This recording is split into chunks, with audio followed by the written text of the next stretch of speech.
사랑합니다.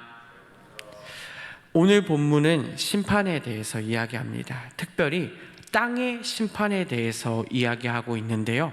앞선 23장까지 1장에서 23장까지는 북이스라엘, 남유다, 또 다른 아수르와 같은 그들에 대한 심판의 이야기들을 이야기합니다. 그들의 죄들을 드러내시고 하나님의 심판이 있을 것이라고 이사야 선지자를 통해 예언하고 있습니다. 오늘 본문은 모든 것을 다 합하여서 땅의 심판에 관해 이야기하고 있습니다. 심판의 시작을 얘기하고 있어서 우리는 이 이야기를 최종장으로 보시고 말씀을 들으시면 될 것 같습니다. 땅이 심판을 받게 되는데요, 이 땅이 의미하는 것들이 중요합니다. 땅은 이곳에 있는 열국들을 의미합니다. 또 더 나아가서 땅의 주체인 흙으로 빚어진 사람들에 대해서 이야기하는 것입니다. 그렇기 때문에 모든 땅 그리고 모든 사람에 대해서 하나님의 심판이 있을 거라고 이제 시작된다고 이야기하는 것입니다. 1절에 보니 이 땅이 황폐해지고 공허해질 것이라고 이야기합니다. 이 표현을 우리는 창세기 1장에서 들었던 것을 기억합니다. 하나님이 천지를 만드실 때 그 전의 상황은 바로 황폐하고 공허했던 상황입니다. 아무것도 없는 곳이라는 것이죠. 공허하다는 말은 창조되기 이전의 상태를 이야기하는데요, 하나님께서 천지를 창조할 때 공허하고 아무것도 없는 곳에 하나님께서 질서를 쌓기 시작합니다. 그 질서를 만드시면서 하나님이 창조하시고 사람들이 살아갈 수 있는 곳으로 이 세상을 변화시키십니다. 빛이 있으라 말씀하시니 빛이 생겼고 세상 가운데 질서를 하나님이 그 황폐하고 공허한 곳을 만드신 것이죠.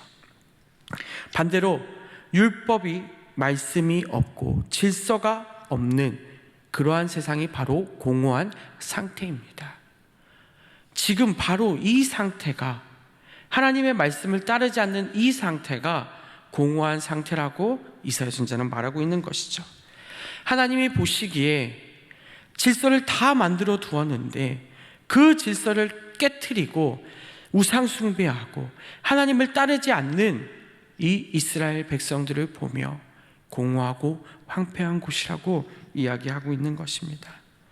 죄악이 가득 찬 이 세상이 주님이 질서를 부여해 놓은 그 땅이 이제는 아니게 된 것입니다. 나중에 말씀에 나오지만 하나님의 말씀을 따르지 않고 율법을 따르지 않고 율례를 지키지 않고 하나님의 언약도 거부하는 이 이스라엘 백성들, 이 사람들을 보며 하나님께서 심판하시겠다고 오늘 말하고 있습니다.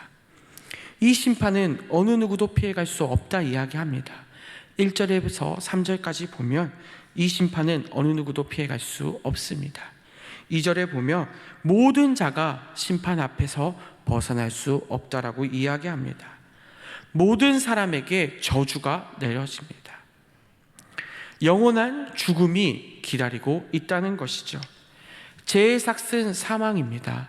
모든 사람이 범죄하였고 하나님을 따르지 않기에 우리 모든 사람은 죽을 수밖에 없는 존재가 되었다는 것입니다.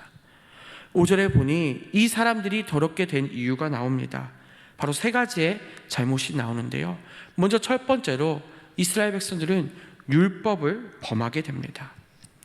하나님께서 말씀하신 하나님 사랑, 이웃 사랑 하지 않습니다.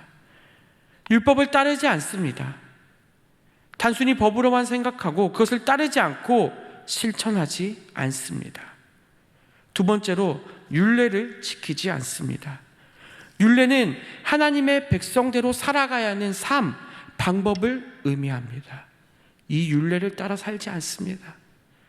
하나님이 원하시는 삶을 사는 것이 아니라 자기 소견에 옳은 대로 살아갑니다.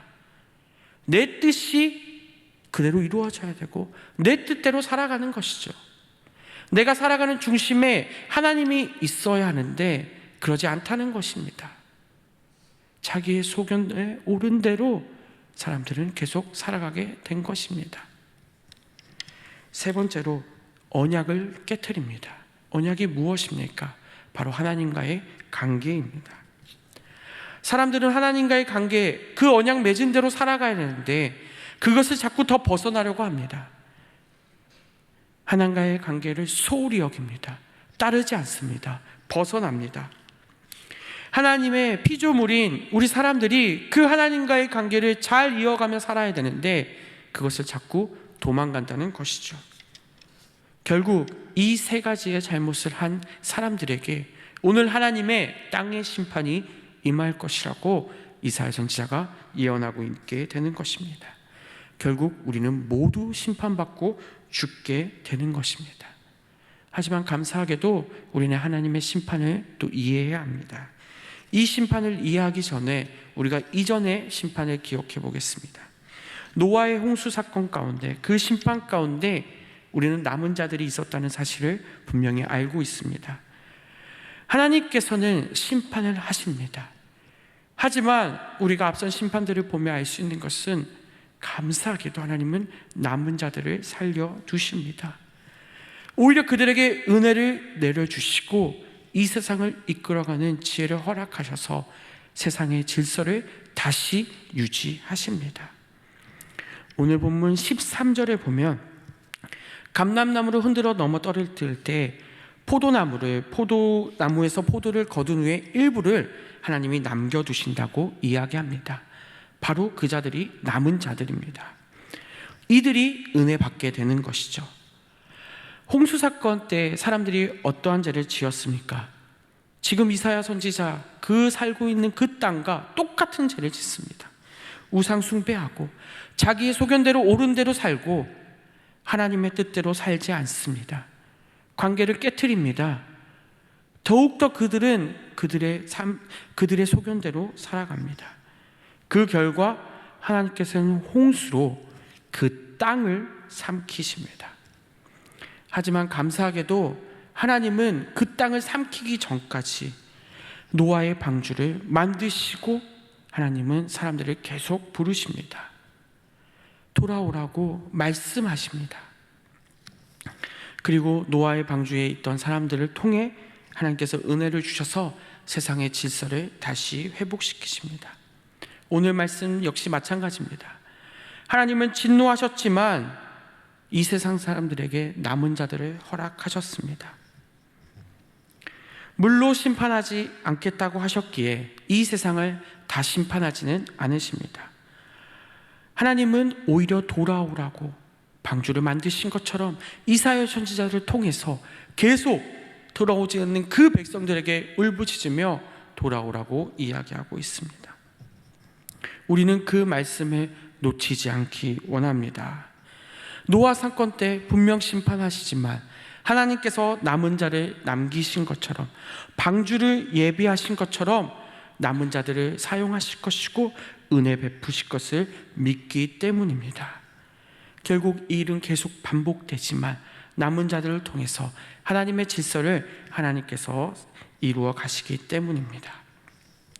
우리는 하나님의 말씀이 있을 때, 우리에게 하나님의 뜻이 나타날 때 우리는 그 말씀을 놓치지 않기 원합니다. 그 하나님의 말씀에 순종해서 남은 자들이 되기를 바랍니다.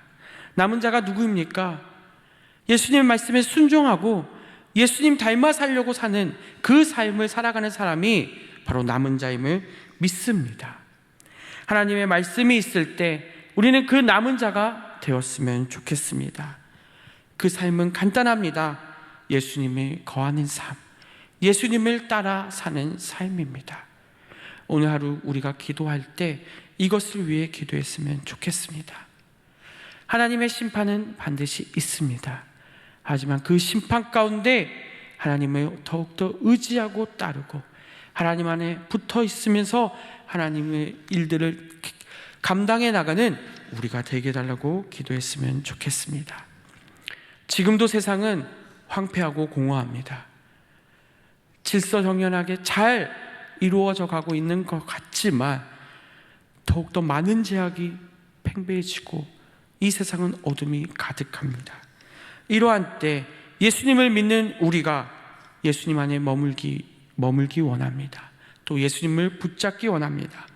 그리하여 하나님의 남은 자로서 하나님의 일들을 감당하고 하나님의 질서를 이루는 데 최선을 다하는 우리 일상교회 성도님들 되셨으면 좋겠습니다.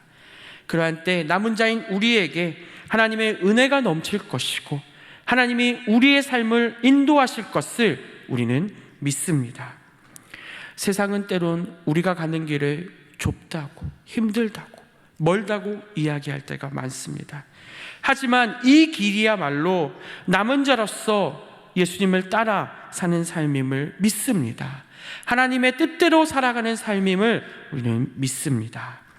말씀을 맺겠습니다. 우리는 이 땅에서 사는 것이, 예수님을 닮아 사는 것이 매우 어렵습니다. 하지만 이것이 너무 중요한 것임을 오늘 말씀을 통해 다시 깨닫기 원합니다. 우리는 이 땅에 소망을 두지 않기 원합니다. 우리가 오직 소망 둘 것은 하나님 나라임을 믿습니다. 어렵습니다.